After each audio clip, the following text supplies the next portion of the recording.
Potter's Journal, January 2017. Game day is fast approaching. Okay, we've got to get right into this making the chip and dip plates.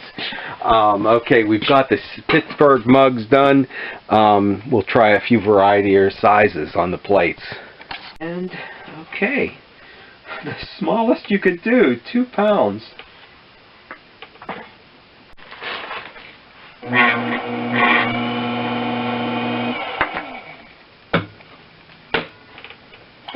Okay, 3 pounds.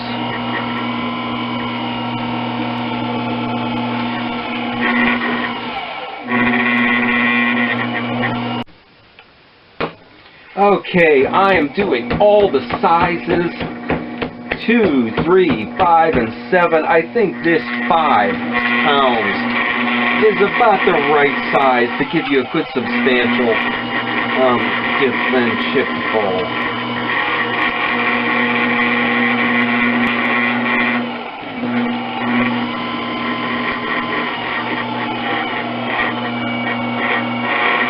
And I am going to bring this down low and wide. If you open it up and bring it out, you sometimes catch a little bit of air underneath there. Okay, a good thing on a snowboard, but not what you want to do on the wheel. Okay, and then we will leave a piece in the center to make the center ball out of.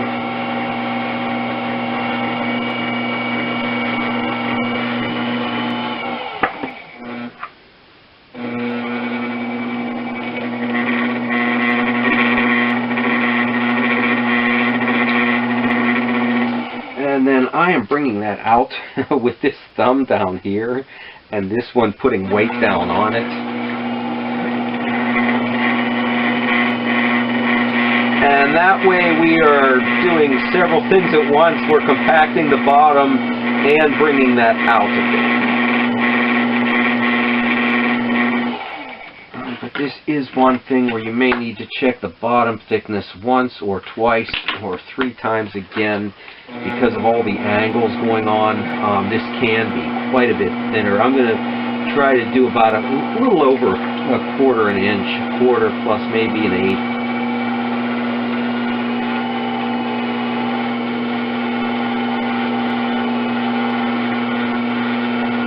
And yeah, I am not pulling that out, but pushing down and bringing out, so I'm compacting at the same time. Because this is a place where you're likely to get cracks on the bottom if you don't do that.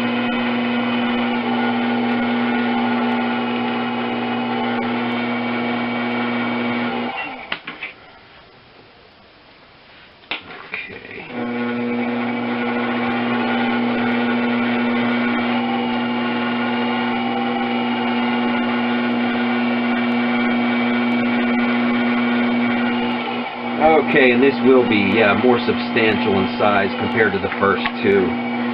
No matter what, somebody is always going to be looking for something to be a different size and shape.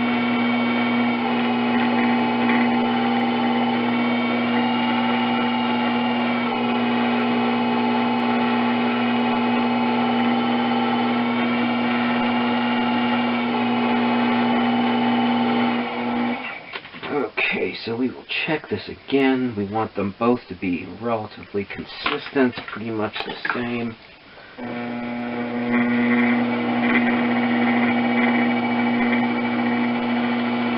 And the size on the chip and the dip part also depends on who you invite to the party. Kids sometimes don't want to eat the eggplant dip and don't want the tapenade. So you might find out that certain items, that if something was served with pita, the pita might disappear with kids and the eggplant dip might just sit there.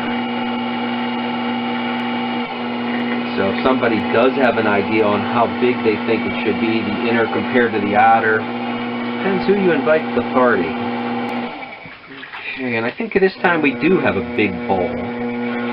And with the few prototypes I worked up last year, I think that was the comment that I got, that the bowl should be bigger. Somebody said you should be able to set the plastic bowl inside of it, and there I'd have to say no. That's where I'd draw the line. That this is the idea is you're putting away the plastic bowl, and the handmade ceramic plate is making it a special occasion. And I'm used to doing production work where you'd sit down and do quite a few of the same thing. You get to know the hand movements from one to another piece. Here, I am just kind of working this out as I go. So if you got to where I was doing more of these, you get a better idea of how to repeat the motions. I'm going to cut these directly off the wheel, and here's something I hadn't thought about that getting in the way. That get around here. Coming directly off the wheel, so I want to get down there and use with the rib every bit of clay, so we're not even going to trim any off, but use it all. Okay, and the center part is coming up like that, and the outer bowl I want more rounded like that. I'm going to come back and get the throw marks out of here. Because of the shrinkage, that'll cause problems in the drying and the firing.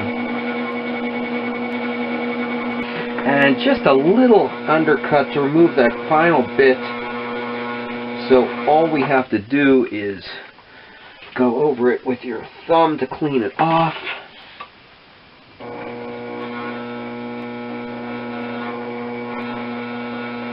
And get the outside smooth and clean.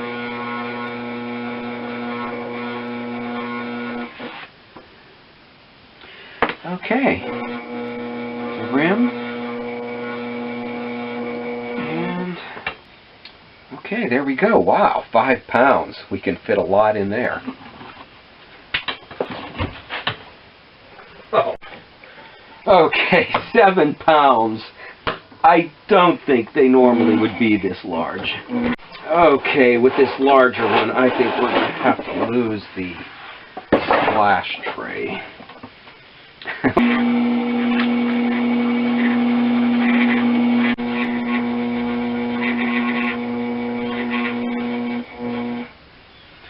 Okay, and trim that last little bit under there. So we don't have to put it on the wheel to trim, since I don't have a bat maybe that big. I hope this will fit in my kiln. I'm using a small toy kiln that is, yes, good. It is just going to make it. It is just under 17 inches. Okay, good. Okay, that is it. We will pick up a little excess water in here. And then get these decorated. Alright, that's it. Yes. These are not going to be easy to glaze, especially the big one and the pretty big ones. A lot of times it just seems to me like bowls and plates. The decoration should follow around it.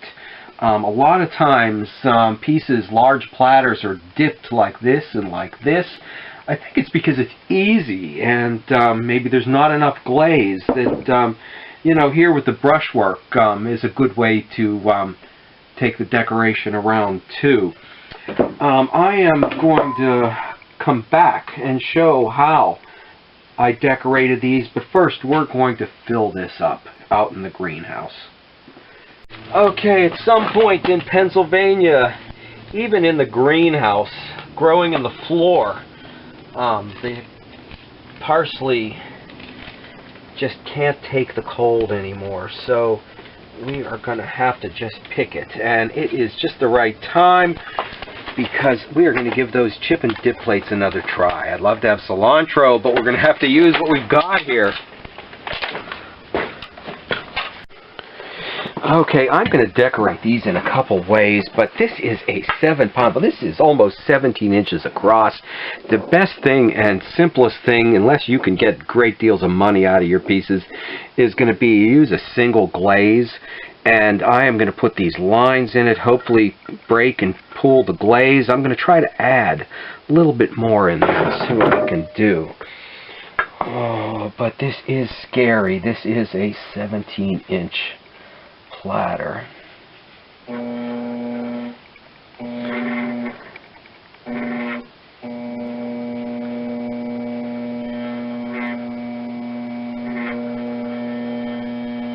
Okay, so that's that part. And now the just simple lines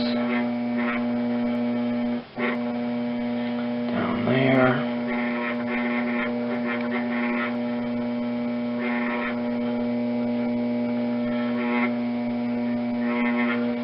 Okay, and hopefully that'll work. On some of these, I am going to use a semi-transparent glaze, and we will use a slip and let the patterns show through.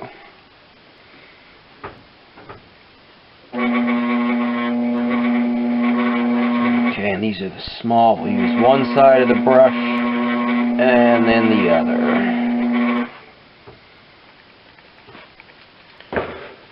Okay, and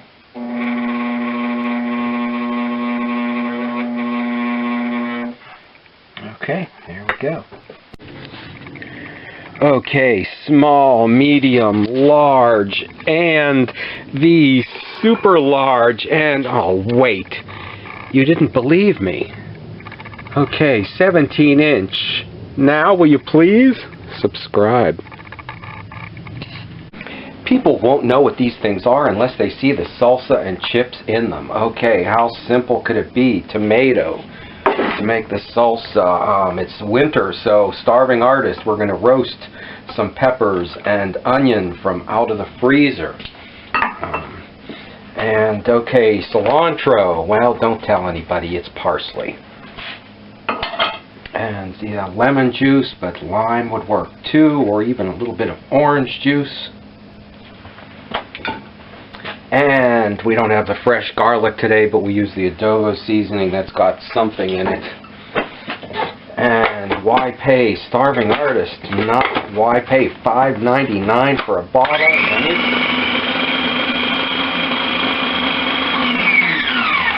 When it's as simple as that. Showing my pottery in use is not just another excuse to eat chips. Why do I feel it is so necessary to show the pots in use? Well, the first time I took these to a show, I heard a lady tell her friend, those are the biggest candle holders I ever saw. What would you ever do with them?